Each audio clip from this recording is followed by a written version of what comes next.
Welcome back, everybody. Hey. I'm Jamie. I'm Justina. And this is Just So You Know. Woo! Today, guys, we have an episode for you. Let me tell you. I didn't wear makeup for this episode just because I know that I'm going to cry, just in case. I was like, I don't want to look insane, so no makeup. It's good to not wear makeup. It definitely helps with the clogged pores, Right. helps the skin breathe. Right. Today, guys, Justina and I are going to put on our little investigation goggles. We're going to bust out our inner Nancy Drew, and we're going to talk about how one of the most prestigious universities, some call it the best in the nation, really, is kind of fooling us all. Sounds like typical life. Liars, foolers. Yeah. I mean, medicine, experiments, monkeys, what could go wrong? Right. No, I don't like that combination of words. Medicine, monkeys, experiments, no. No. Guys, today we're talking about Harvard Medical School and some of the monkey business going on behind those doors. I want to know where that phrase came from, monkey business, because it makes sense if it's about experimentation, because monkey business is never a good thing. It's not the monkeys that are doing the business. It's Yeah. the businesses that are doing the business. So Right. don't blame the monkeys. On the monkeys. Yeah. So we're going to get into that, but what's going on with you? How's your week? Dang, let me think about that. My week has been stressful. I'm not gonna lie. I had like a little breakdown about auditions yesterday, just because like I'm getting to a place where I'm just like sick of everything. I'm just sick of everything. The like lack of depth in the world, it seems, and I just felt like kind of forced to do an audition that I wasn't passionate about, and I just felt that pressure of like saying no and like standing up for something and then still being told, no, do it. I'm like, this is why I don't talk to you. Anyway, no offense to anybody, and my team is just like, I'm trying to live my life passionately from my heart. And it can be hard, like living in a non-vegan world and going about your everyday. I mean, I'm sure we have a lot of listeners on here that go to their everyday jobs and then feel that they just want to be doing something really meaningful, more purposeful. Exactly. And they can't. And I'm so grateful for this platform, and I'm so grateful for you and everybody, because I at least have something that I'm like, at least this is going to make a difference in the world, even if it's just for one person. Right. And like, I just want to do it all the time now. Right. Well, I How's your feel week? My week's been good. I got up early this morning and I went to a workout class with Satya, my boyfriend. And it's called Kanban, and it's actually a really cool concept. It's like they take ex-cons and they have them work at this place and they teach the class. Wow. And it's this like boot camp. You have these like really tough men like yelling in your face. On the floor. Get the fuck down on the floor. And I'm like, okay. You're like, don't kill me.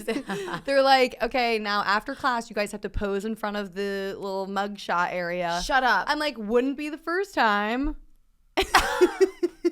You rebel. Yeah, rebel. That's kind of cool. I feel very at home there. Yeah, you're like, yeah, this is where I belong. Yeah, exactly. So we did that this morning, and then I've just been busy. I was in LA last week doing, we have the Cryspiracy premiere stuff going on. There's a really cool doc, you guys, coming out. It's called Cryspiracy. It's Kip Anderson's new film, Kip and Cameron Waters, and it's just mind-blowing. And that's why we're so glad that you guys are joining us today to really learn about this topic, which is super hidden in a way, and also it's an issue because our tax dollars are supporting this. Listen about that. That pisses me off. Like every topic we talk about, our tax dollars are going to. Our tax dollars are quite frankly going to the animal testing industries to the tune of millions of dollars. So, growing up, I remember applying to colleges. It never even crossed my mind to apply to some place like Harvard because, I'm more of a entertainer, I guess.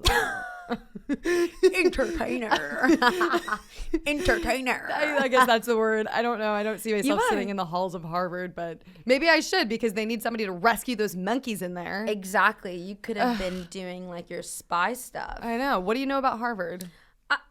I know about Harvard. She doesn't know anything about it. Why did she go to Harvard? No, I know about Harvard, obviously because it's an Ivy League school, but because of Legally Blonde, right? She wants to go to Harvard Law School. Okay. You know? Okay, it's prestigious. I know that it's an Ivy League school and people work really hard to try to get in. Yeah, I mean, especially in the law program. Dude, they have some very famous alumni. They got Obama, JF Kennedy, Mark Zuckerberg, Ruth Bader Ginsburg, Natalie Portman. There's some pretty cool people that came out of Harvard University. Besides their despicable animal testing facilities, they have 79 libraries. Whoa. Which is a lot of books. It's a lot of books. And apparently they tried to ban football twice. I can get behind that. Yeah, I could too. Yeah, I don't care about football. No. I like football when I'm there. Really? But like to watch it on TV, I would never put football on. No, my boyfriend always watches it, and I'm like, it's actually a great little tool to use. It's like a babysitter for the men. Put them in front of the TV. They're there for hours. Don't have to worry. I'm like, babe, I'll be back. Behave yourself. Bye. That's hilarious. You know, I've only dated one guy who was like really into football, and obviously that didn't work out. But I cannot. No, I don't get it. I can't. No. So Harvard tried to ban it. We could get behind that. Yeah. So this is kind of interesting considering that we're going to be talking about animal testing and murder. Harvard is, they have a gruesome murder tale, and it's between a professor and a businessman alum. And basically it's called the Parkman-Webster murder case. And it sounds like a scary movie. It is. I mean, it's so basically Parkman visited Webster to Parker Parkman? His name is His name is Parker Parkman? No. Okay. That would be epic though. No. Parker Parkman. His name is Parkman, his last name. And we're just going to go by their last names. Yeah. Long story short, Parkman visited Webster to confront him about some type of payment, and he ended up burnt and dismembered in Webster's laboratory. In Webster's laboratory. That is freaking insane. So, no, like scientists are mad scientists. Yeah. That comes from some sort of truth. Yeah, this is actually one of the first insane. cases that Harvard embraced the field of forensics because they used that to discover the murder. Perfect. Well, now that we have this happening, let's do some experiments. Yeah, let's see who dismembered who and figure it out. Yeah. Wait, they both died? No. Okay. The professor, I think, was convicted. That is crazy. Spooky. Super spooky. Yeah. And then Harvard's also, another fact that I have, they got a lot of money. They got over $40 billion. It's crazy. Every time I watch a movie, I wish I had the movies in my head, but they always say that these Ivy League schools have like secret societies. So it makes sense why they have all this money. Yeah, and like many universities, Harvard has a medical school, and the medical school conducts some pretty gruesome experimentations on animals. No. So we see in animal testing in general, animals from all sorts, dogs, cats, rodents, pigs, sheep are all tested on. More than just that. Today, guys, we have a really exciting guest that's going to join us in a little bit. She's a scientist. Her name is Catherine Rowe. She is actually the chief scientist with PETA's laboratory investigations. And she's going to answer all of our questions, offer alternatives and solutions to animal testing. But before we get there, I wanted to give you guys a little rundown of the history of some medical testing at Harvard's medical school. Here we go. Here we freaking go, guys. And just to give you, if you wanted to check out our most recent episode that we did on Elon Musk's animal testing experiments, you should definitely check it out. The episode is called He Did What? Elon Musk's Bizarre Brain Implant Business. And we really go into the history of animal testing, how and why it started, and where we're at today. Right. But today we're going to break it down in a little bit of a different way. And I do want to just preface by saying that we know it is scientifically proven that 95% of all drugs that are shown to be safe and effective in animal tests fail in human trials because they don't work, or they're dangerous. And so we know that there is more effective ways to find out if something is safe for humans through computer models and other types of technologies, which Catherine's going to talk to us about in a little bit. Yeah, I'm going to have questions for her because that is just crazy. It just doesn't make sense. It's like 95%. It doesn't work or prove anything by animal testing, then why are we doing it? That leads us into the next segment. Okay. Why are we doing this? Why are we doing a Take lot a of guess. things? Well, money. Yeah. Everything boils down to money. Yeah, because these experimenters get a lot of money from our tax dollars to continue doing what they're doing. And the NIH, they are responsible for giving out millions of dollars to different researchers to conduct these really gruesome experiments.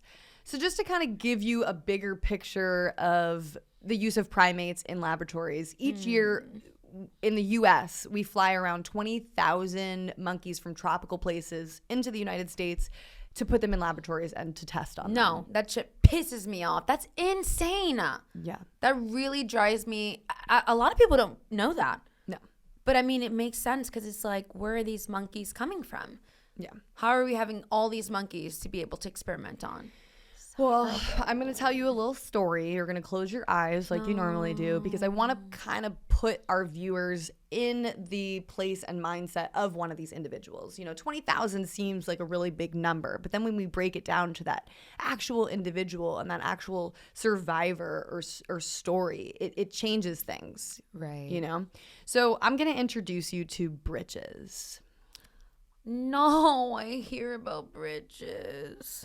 Close your eyes. They're closed. Okay.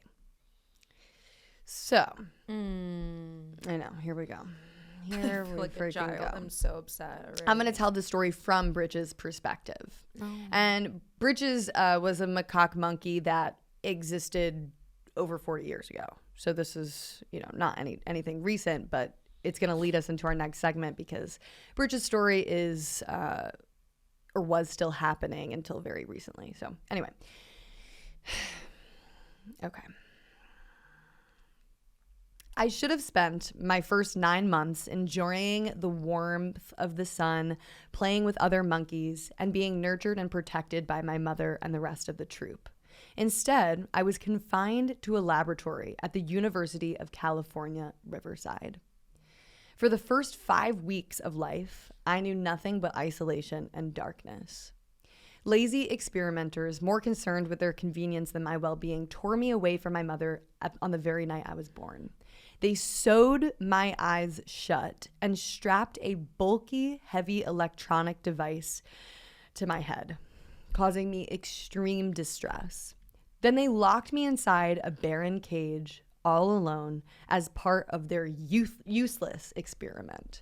Desperately, lonely, I clung to a wire device wrapped in cloth, my quote-unquote surrogate mother, and nursed from a bottle attached to it. Each day was as dark and hopeless as the last, until the night a team of rescuers silently entered the lab, opened my cage, and took me away from that terrible place forever.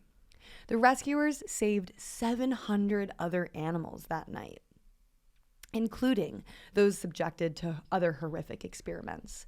One of them rushed me to the home of a sympathetic veterinarian who gently removed the bandage, holding the sonar device to my head, revealing open sores underneath. The veterinarian gasped at the sight of the thick sutures holding my eyelids shut, many of which had torn through, leaving my eyelids permanently deformed and rubbing against my corneas. Carefully, she removed the structures and wiped away the crust around the wounds. At first, I didn't realize I could open my eyes, but slowly I did, squinting into the light and taking in the world I had never seen before. From that moment on, my world only got brighter. After months of dedicated care from the veterinarian who became my foster caretaker, I began to play and explore joyfully. From that moment on, I was 5 months old and I was transferred to a sanctuary where I bonded with a female monkey who cared for me as her own. Together, we explored the outdoors, played, and shared affection. My name is Bridges. Okay, you can open your eyes now. I'm sorry. I didn't know she was rescued. Okay, that makes me a little happier. Yeah. But unfortunately, there are thousands of monkeys just like Bridges that we're not as lucky. Yeah. How do you feel like hearing that? Kind of, it's different when you hear it from like a firsthand Well, I didn't know she was or he. That happened to him as soon as he was born. It's just a baby. Mm-hmm. I don't know how anybody like is able to do that. You know, even if it's like work. I'm like, why would you want to work doing that? Like you said, like, it's like, what was the point to sew this baby's eyelids shut? The experiments, they say, were designed to study the behavioral and neurological development of monkeys reared with like sensory substitution devices. It had something to do with like depriving the monkeys of sight because they were trying to inform research on blind humans. I know. Who fucking cares at the expense of torturing another animal? Yeah, well, it's interesting that you say this because Ingrid Newkirk, founder of PETA, she said that the researchers actually said they performed the study on these monkeys, blinding them because they were insufficient numbers of blind human infants that were within driving distance. So they just didn't want to go out of their way to find other participants because it just inconvenienced them. So that's why they ended up just doing it on the monkeys. The NIH, the National Institute of Health, this is the facility that funds a lot of animal experiments. They actually went into the lab to see if these experiments were following protocol, to see if there was really anything wrong with them. And they found that it was a perfectly appropriate program.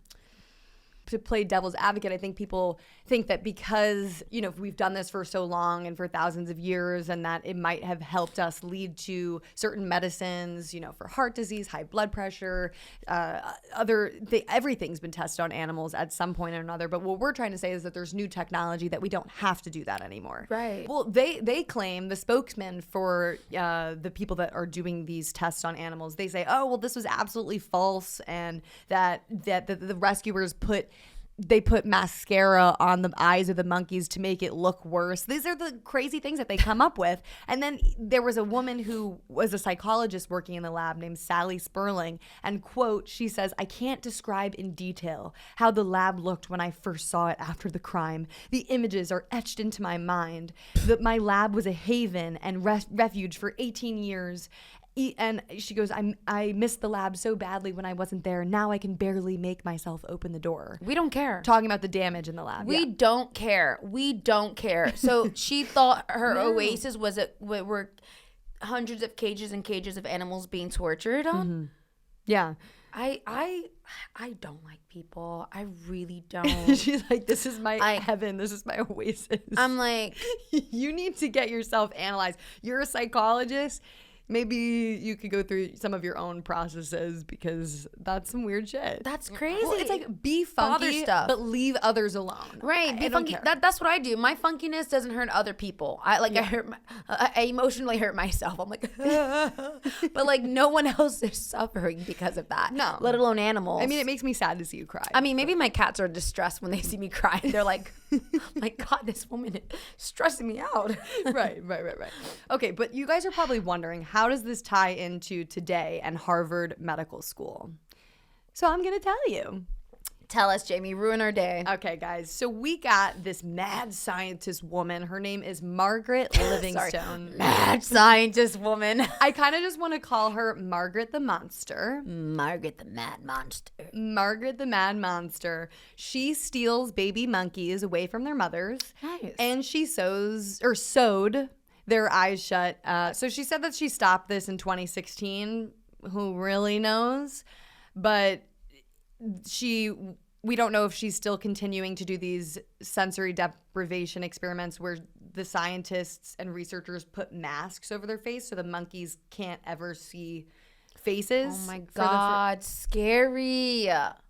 Scary. It's evil. When the aliens come and they torture humans, if they torture them, because I would think that the aliens are going to be nice. Mm-hmm. But if they decide to torture humans, I mean, I hope they're watching and they pick the right ones because some of y'all deserve it. I'm sorry. Yeah. And maybe people are going to hate me after this little clip, but no. Like, when the who aliens does that? When the aliens come, I'm sending them to Harvard and to Margaret's like, them, office. we come this way. These people, take them. Sew her eyes shut. Seriously. Yeah. Like, that's That's really sick. So just to give you a little background on this person, I mean, she definitely comes across as sort of arrogant and narcissistic. Duh. And as if, oh, she knows everything about the field of vision. And I'm like, you actually haven't found anything in the past 40 years that has helped human beings. I literally want to sing Colors of the Wind to this bitch. You should. Yeah. We can try to find her maybe if we go to Harvard one day. Every rock and tree and creature has a life, has a spirit, has a name. Are you listening, Margaret? You think the only people who are people. She definitely needs to hear that song. So to give you a little background on Margaret the Monster, she is the... I love your nicknames, by the way. Your nicknames are on point. I appreciate that. That's just the first thing that came to mind, you know? Mm-hmm. So she's a professor of neurobiology at Harvard Medical School, and she's in the field of visual perception. She seems to be kind of smart. I mean, this woman went to Duke, MIT. She's got a PhD from Harvard. She jumped around to Princeton. I mean, she's not an idiot. You got to have some level of dissociation to be able to do these things. You have to. She's got a long history of this. So from a young age, she wrote in her autobiography, it's called The History of Neuroscience. In an autobiography, she wrote that she used to work. She basically lays this all out on the table. She used to work with lobsters, cats. She's done a ton of monkey experiments. And I love this because she shares a creepy childhood hobby that Jeffrey Dahmer shares, where they played with skeletons and like bones of animals. I'm like, why is this person allowed to be anywhere near animals? So, I mean, as starters, she says in her autobiography, she recalled how she had asked an instructor to inject something into these lobsters that would make them freeze up. And the instructor said, no, Margaret, you can't do that. What does she do? She goes ahead and does it and sees that the lobsters end up like paralyzed or frozen in some type of position. And then when asked how much she injected, she just said a pinch. It's like, if you're a scientist, you should know how much you're injecting, not just a pinch. Right. You know? She's also got other experiments with cats where she tried to deprive them of sleep by keeping them up for hours. Yes. This bitch is crazy. She's like, I'm a scientist. I do it for science. It's like, who are you helping with that? Right. Man. No. Mm-mm. And then she's got all types of monkey experiments. Does she have children? I hope not. I hope not either. My gosh. I know. I wonder how they turned out. Crazy. So she's done different types of monkey experiments. In one monkey experiment, she deprived them of juice, of like liquids, and then would give them juice, and they were so excited to drink it because they were thirsty. And she thought it was so funny and interesting and cool, like how excited they got with the juice. She's so stupid. This bitch sounds dumb as heck. You need a new hobby, honey. I don't know what else to tell you. It's bizarre. And backtrack. Where does she get skeletons to play with in the first place? I think she would find roadkill, and this is as a child. Yo, if my kid starts acting like that, I'm like, take him, lock him up. He's gonna be a freaking crazy motherfucker. No. That's insane. And you know, this is only one example. This is only Harvard Medical School, so you can only imagine how many other crazy animal experiments are going on. And in our next segment, we're gonna ask Catherine Rowe to really break down, are these things necessary, you know? And where is the science at now? Because of course we're not here to say that we want humans to suffer, and we're not here to say that, maybe at one point things might have been necessary. I can't comment on that. But what I am saying is where we are at now with technology. There's no excuse for animal abuse. Thank you. Wait, why did you say, I might have missed it, but maybe the audience is just like me. Why is this relevant right at this moment? What is Harvard doing right now? So from 2014 on, so Margaret said that stopped in 2016, right? She's been in the field of science for over 40 years, and she's experimented on all sorts of animals. And she says that she started experimenting on macaques, on these type of monkeys, in 2014, and that she did the surgeries where they sewed their eyes shut to keep them in total darkness. And she claims that she stopped in 2016. Okay. But we're not super sure about that. But what we do know is that they are still testing on animals. And most recently in 2022, she published a paper. And it was about the isolation from a mother at a young age. I'll tell you what it's called right now. Dang, sounds like she has some mommy issues. Yeah, she definitely does. She definitely has some mommy issues. The paper was published in the PNAS, the Proceedings of the National Academy of Sciences, and it's called Triggers for Mother's Love. So these tests that she was doing on monkeys went to show, she basically describes giving stuffed toys to macaque mothers whose babies had been taken from them, and how that like comforted them when their babies were taken. It's like, it's logic. Thank you. You got to do all these experiments and you're getting paid $32 million to just point out the obvious. That's what we're saying. Stand her. So it's like, why are we funding these experiments that tell us baby monkeys suffer when separated from their mothers? Like, it should be obvious. Right. Duh. Right. Or why are we funding experiments that tell us that visual deprivation is detrimental to brain and eye development? No, they're all in it for the money. So in our next segment, we're going to bring on Catherine Rowe, and she's going to answer some of our pressing questions that we have about this topic. Yes, ma'am. We'll be right back. So I am a neuroscientist. I'm a former clinical researcher. Before working with PETA, I did human relevant research with human volunteers at the University of California, San Diego, at Johns Hopkins, and then actually at the National Institutes of Health at their campus just outside of DC in Bethesda. Now, working with PETA, I'm part of their laboratory investigations department, and the primary goal of my job is to end these sort of cruel neuroscience experiments like what's happening right now at Harvard University. So that's, in a nutshell, what I do. Okay, so you kind of didn't start with the whole investigation of what's happened to these animals. Like, what led you to change the direction? Why? I'm embarrassed to tell you that for the 20 years, I'm getting old. So for the 20 years that I did research myself, I didn't question animal experimentation at all. Like even when I had, become vegetarian and then become vegan and stopped, using animal products for clothing. And, I had sort of opened my mind to not exploiting animals in my own life. But when it came to the scientific community, I always assumed that if animals were being used in experimentation, it was being done humanely, or that the science was good. And it was really only after looking past the surface, looking behind what you're told about animals being used in labs, that I realized that it wasn't actually true. The animals were in fact suffering considerably when they were used in experimentation. And to make it worse, the data we were getting from these animal experiments was, for the most part, worthless in terms of it being useful for humans. So the justification of, we're doing these experiments because we're going to cure cancer, or we're going to, come up with a new treatment for Alzheimer's, was just a bunch of crap.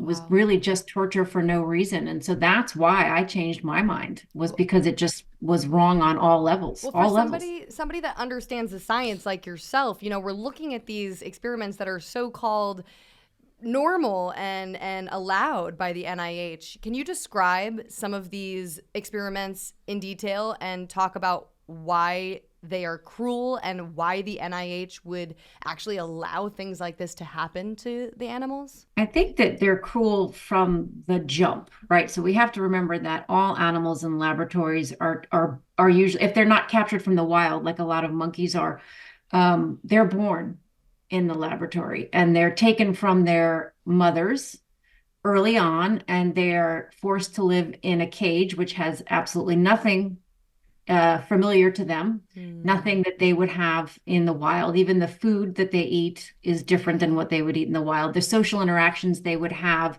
if they were free are different. The temperatures that they're kept at are different. The lighting is different. I mean, basically, they're exposed to chronic stress from the day they're born. And that's before we've even, the scientists have gotten in there and started doing all their different procedures. But you have to remember, any procedure that is being used on a non-human animal instead of humans is harmful. That's why it's being done with mice or rats or monkeys, because we wouldn't be allowed to use it in humans because it's harmful. So the idea that, the experiments on animals aren't harmful is just ridiculous. The reason they're doing it in mice is because they wouldn't ever be allowed to do it in humans because it's harmful. The reality is, if it's harmful to us, it's harmful to them. Right. So they're harmful. And again, the experiments you were talking about, You talked about britches, but what's happening at Harvard right now is really similar to what happened to britches 40 years ago.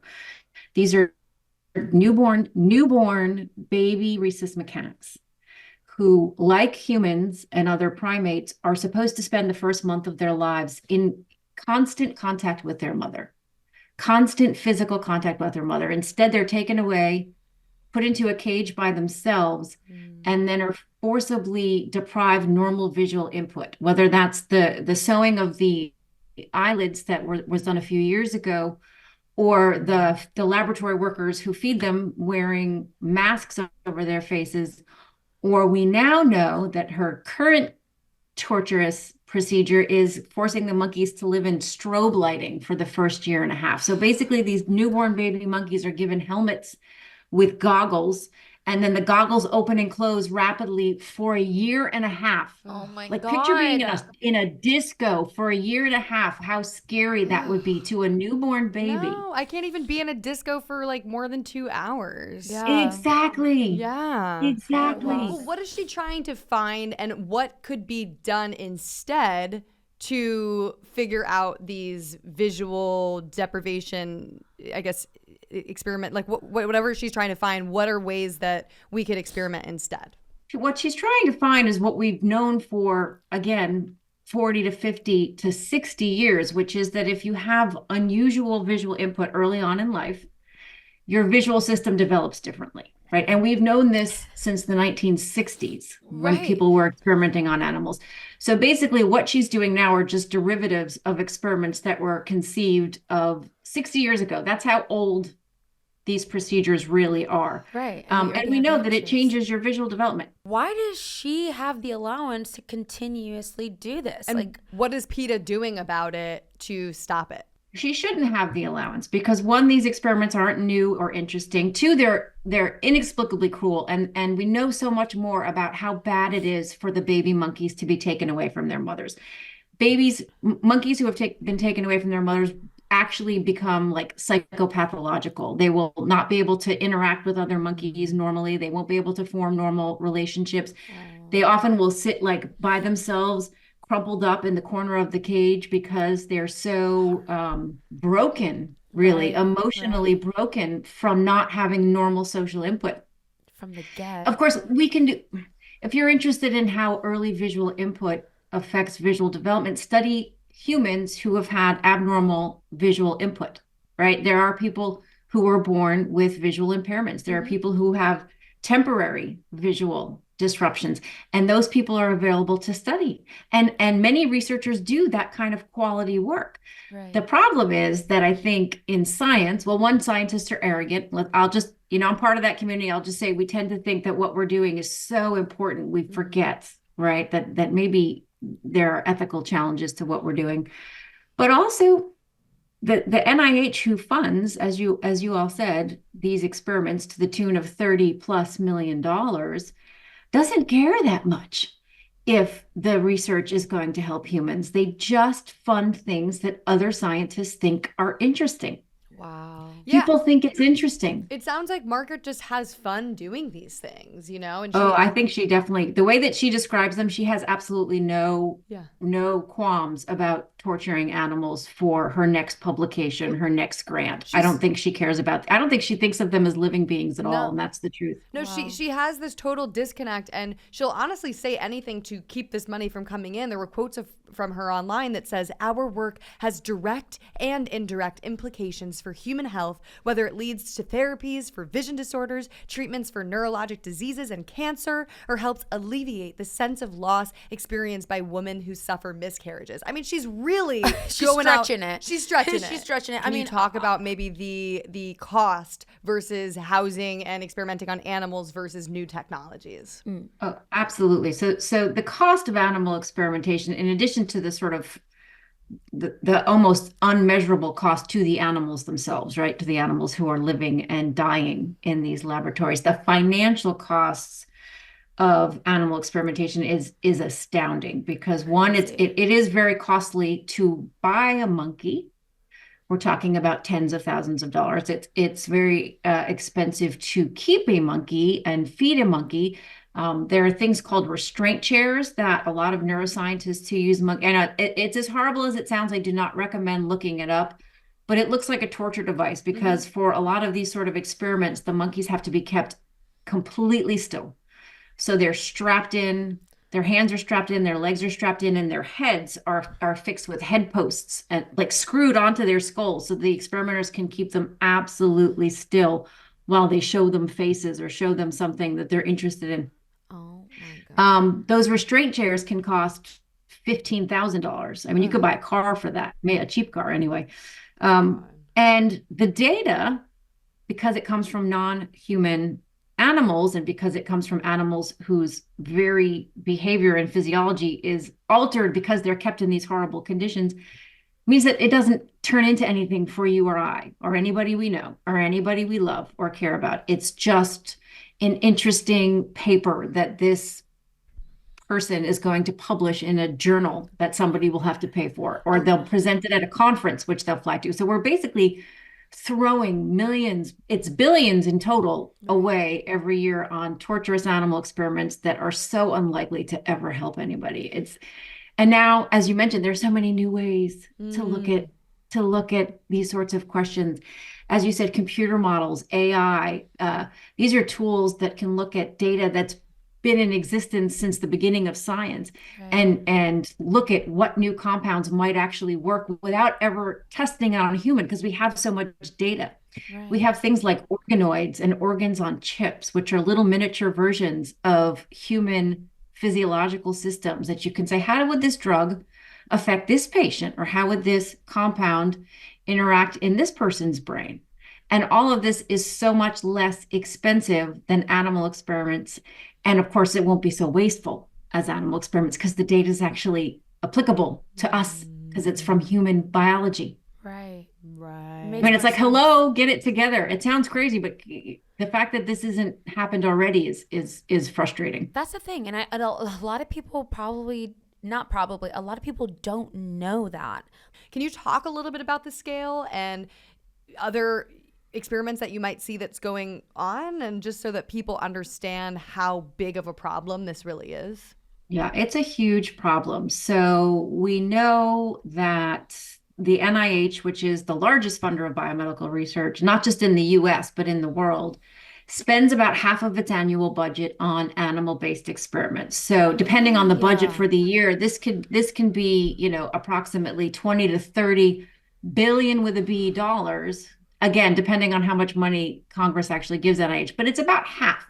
So half of the money that we think is going to improving our health is going to these sorts of experiments that not only don't improve our health, but harm millions of animals. So in terms of how many animals, here in the US, we don't actually require the universities and pharmaceutical companies and other testing facilities to count animals that aren't protected under the Animal Welfare Act. So that means that we don't actually have a tally of how many mice or how many rats or how many fish or how many purpose-bred birds are being used in laboratories, even though those are the most commonly used animals. So mice and rats are the most commonly used, and we don't count. So the estimate that they can come up with is about 100 million. That's just a year estimate. Yes. Wow. And that's just an estimate. And that's for mice and rats. Now we know that here in the US, anywhere between 80 and 100,000 non-human primates are either being used actively in experiments or in a laboratory cage or breeding facility to be used in experiments at some point in the near future. You know what it is too, Catherine, is it's like these people can't make up their minds. They say, oh, animals are similar to us, so that's why we should test on them. But then they also say we should test on them because they're different from us. Right. It's like, which one is it? Right. Make up your mind. Exactly. The inconsistencies is insane. Sorry to interrupt you, but it's infuriating. No, it's absolutely infuriating. And you can imagine in my line of work, this is what I hear all the time. Well, we're going to test on these monkeys because they share, 90+% of their DNA. And, the question becomes, well, what is that 2% difference? What's in those genes that makes all of this okay? But you're right. It's a circular argument. They're dissimilar enough for us to torture them and kill them, but they're close enough that the data is going to be valuable. And it's not. It's it's ridiculous. It's not. Right. Has there ever been experiments that have been done on animals that you would say were very necessary and that have led to breakthroughs in science that have revolutionized human history? And it's a tricky question because people have been experimenting on animals for so long that basically any new drug or any new discovery probably passed through some sort of animal test. It's basically like if you took the same route to work every day, or you took the same street from your house to your grocery store, somebody could say, well, that street was really important for you to get to the grocery store. But the truth is, it's just the way you've always gone. There might be a million other ways that you could have gone, but you didn't because, so it's very easy for people who are pro animal experimentation to say, well, this drug or that drug or this piece of information involved an animal test. Right. So it must be necessary. But I think, and again, I can't answer it because we've always used animals. I think if we had prohibited scientists from using animals from the beginning and forced science to focus on human-based biology, we would be further along than we are now, right? Because we've been misled by animal experiments for so long. I mean, there are drugs that are safe and effective in animals that kill people, or they just don't work. Right. You mentioned that 95% failure rate. 95% of these new drugs that they've tested on animals fail, or worse, cause harm to people. It's so crazy. Well, what are things that we can do? How can people get involved and help? There are a lot of things. I mean, the first thing, the most straightforward thing I think people can do is make sure that anything that you are buying, whether it's, a beauty product, a shampoo, is cruelty free. Right. And PETA has a website, which is Beauty Without Bunnies, that you can check. But you can check basically anything and make sure that you're not buying a product that was tested on animals. But for the sort of thing that's happening at Harvard, right? These are university experiments. They're not testing, shampoo or chemicals. They're just kind of curious what happens when you mess up a monkey's brain. This is just beyond the pale. They need to stop this. PETA scientists around the world have developed something called the Research Modernization Deal, which is basically a plan for funding agencies like NIH to phase out these useless animal experiments. And there's a website for that too, which is PETA.org/RMD, where RMD stands for Research Modernization Deal. But one of the things I hope that people who are maybe new to this topic or were like me and thought that, animals were barely used or were only used for important research is to talk about it, because this is like the scientific community's deepest, darkest secret. They don't even tell each other what goes on behind their laboratory doors. They don't put real pictures in their scientific publications. Right. They do not want anybody to know how much suffering is going on behind their laboratory doors. And so talking about it and engaging other people in the topic is really going to be what it takes, because it's going to be public pressure on NIH and on these scientists to stop doing this, because they'll just keep doing it for the fun, because to them, it's hard to believe, but to them, this is just interesting enough to keep going. Well, Catherine, we need a lot more scientists like yourself to get into those laboratories and further research in ways that don't cause harm and suffering to animals. Thank you so much for being a leader. Oh, well, thank you for saying that. And thank you for having me. I really appreciate talking to you all about this. Super informative. We really appreciate it. Thanks, Catherine. I don't know about you guys, but after researching this stuff, I just wanted to break into a freaking laboratory and go in and raid it and rescue animals. Those people were freaking heroes who saved those 700, you said? Yeah, over 700. That's a goal of mine. I hope I could one day break into a facility, and I don't think I'd be able to handle it all. I think I'd be distressed for the rest of my life. I would be like, what monster, whatever her name is, I'd be like, oh my God, I was freaking Margaret the Monster. Yeah. But honestly, I mean, the NIH would then label you as a terrorist. I mean, this is how far we've come, that it's like just compassion for animals. They label you terrorists. It's ridiculous. It's laughable.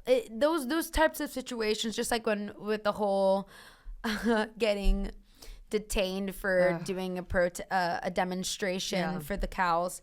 It's laughable to me. It's like if I'm a villain for standing up for animals, if I'm if I'm a terrorist for trying to save an innocent being from being tortured, okay, those are just words, because the actions behind what is happening is just embarrassing and disgraceful. It's like it becomes your middle name, Justina Terrorist Adorno. You don't even care. No, I don't want that. But but if it's because I'm helping animals, you can think what you want.